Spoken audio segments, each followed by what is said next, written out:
ID. O, si Kuya. Yung ID natin, ito yung nagpapatunay na legit po yung locators na yan kasi kung walang ID, maaaring gawin na dami yan.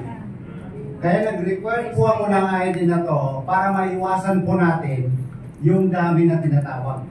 Pag walang ID, hindi pwedeng ilagay sa DOC. Kahit aabot kayo ng 10 kopya, pinagpahura ng tao. Opo. Thank you. Kami po ba? Yes.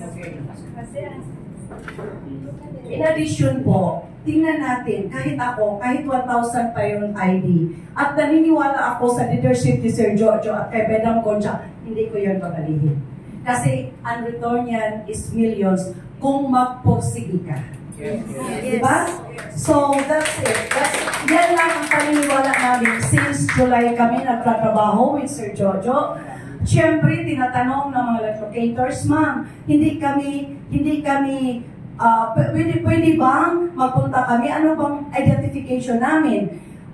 Sa awa ng Diyos naman ako, kahit wala pang ID at that time, maraming mang naniwala sa lugar namin. But how about our locators who are doing their job in the field? So sabi ko ito, di ba? Kung magtatrabaho tayo, mag-apply tayo, ang daming requirements. ID and the t-shirt is one of our tools na mapapasok tayo sa malaking project na ito. Salamat po.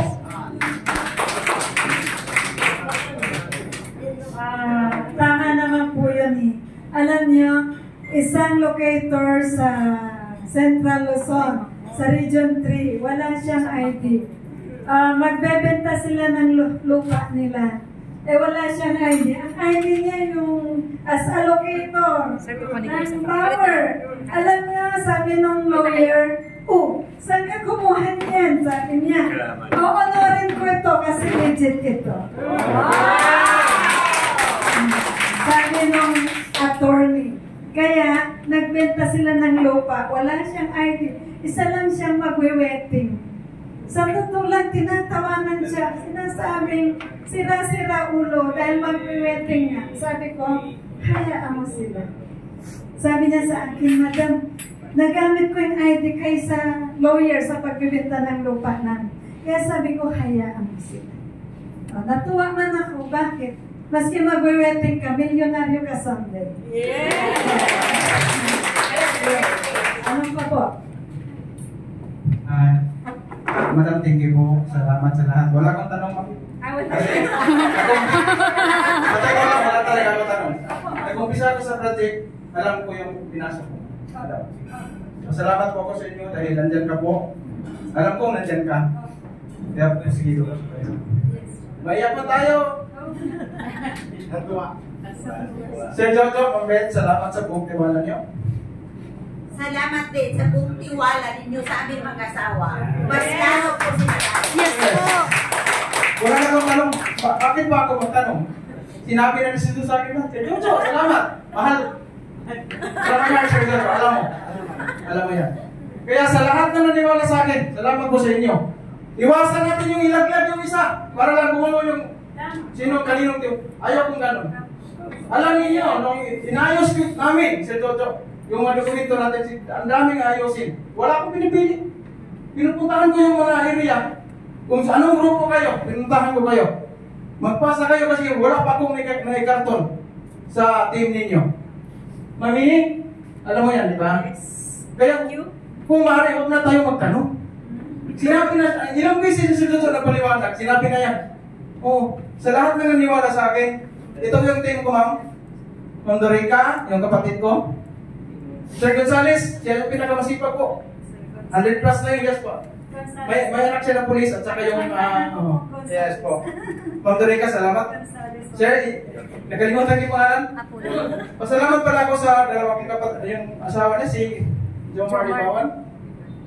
Bro, salamat. Salamat sa support mo, bro.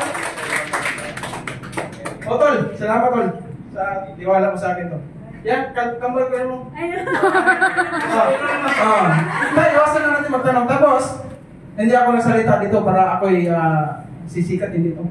Hindi to ang aking dahilan. Ako ba taga-Camotes Island? Yung kamote sa ilan, naikot ko na po lahat yan. Yung sibol, naikot. Mag-isa lang po, mag-isa lang po ikot kasi iniwasan ko yung mga, baka yung mga tao na kasama ko, ilalaglag ako. Ayaw ko ng gano'n. O, inikot ko yan. Yung kurmo, yung lady, pinuntahan ko na rin yung madam. Kaya salamat po sa inyo na andyan ka para sa amin. Naramdaman ko yung dahil kay Sir Jojo. Alam ko si Sir Jojo, kailangan yung support namin. Sir Jojo, alam mo yan Sir Jojo, kung yung support kasi. Ma'am Beth, salamat natin sa tiwala mo sa akin, Ma'am Beth.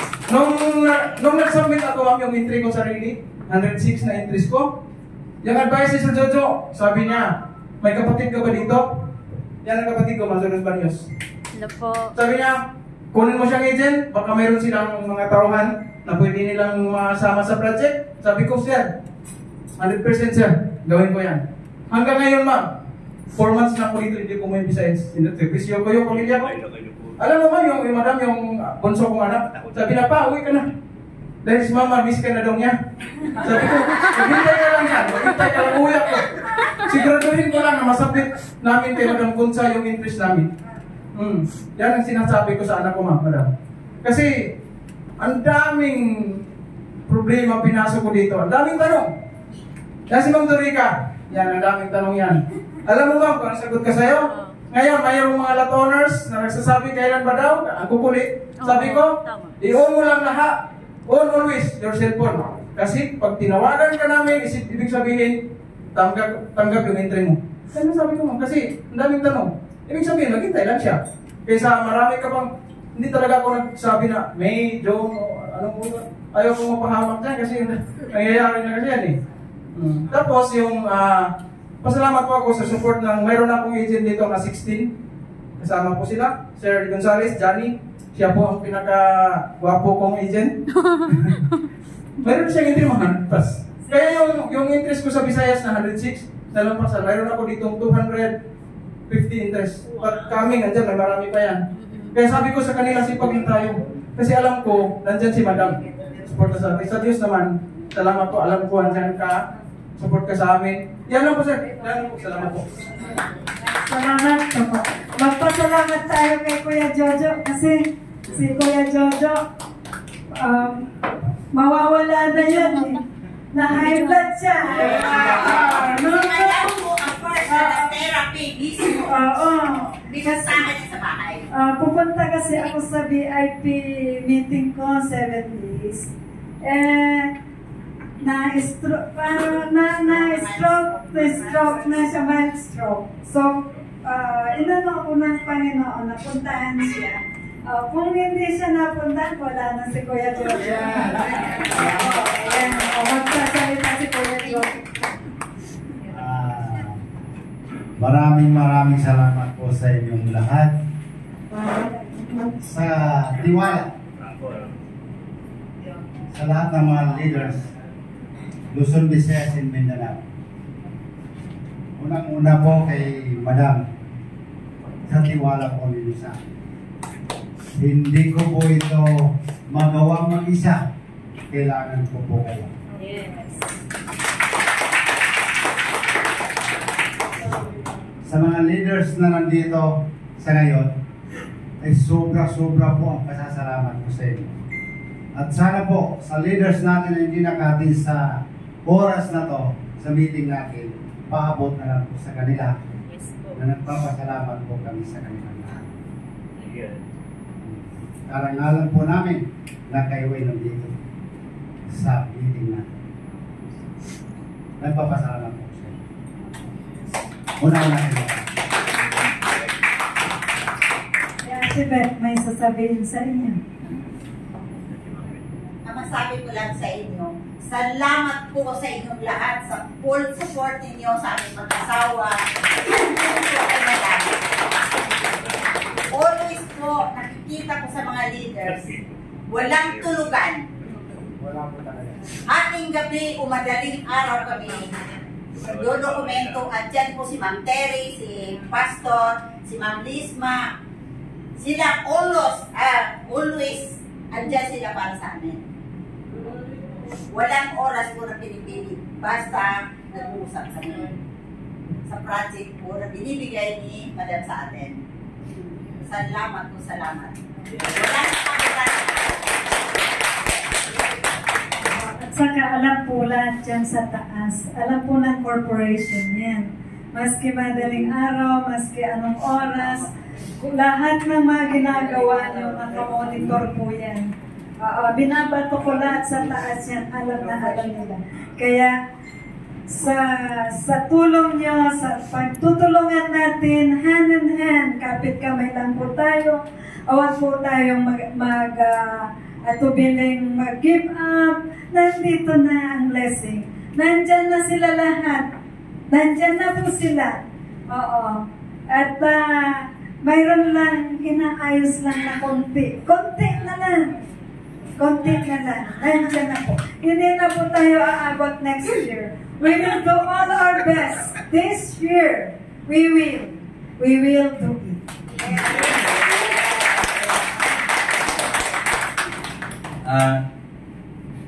Magsasalita ako. Hindi ko magtatanong, ma'am. Anyway, ang sa akin lang, since nandito na tayo lahat, no, yung isang una naman natin is makapagpasok ng entry. At the same time, commission, hindi natin yan pwedeng ibaliwala. Pero yung, ang sa akin lang, practice po sa sabi ko sa Jojo, yung siguro yung pinaka-gusto ko lang na mangyari, yung una is protektahan natin yung company. Okay? Kasi ito rin yung magbibigay sa atin ng dito tayo kukuha ng bread and butter natin. So, ang parati ko sinasabi sa mga locators ko is huwag tayong gumawa ng isang transaction na ikasisira din ng company. Kasi pag nasira ito, panisira tayo lahat. So, damay-damay ito. Huwag mong isipin na separate ka dito. Isang family tayo dito, connected tayo lahat. Pag ikaw yung nakagawa noon, damay-damay tayo dito. Kasi alam naman natin na maraming nakatoon. So,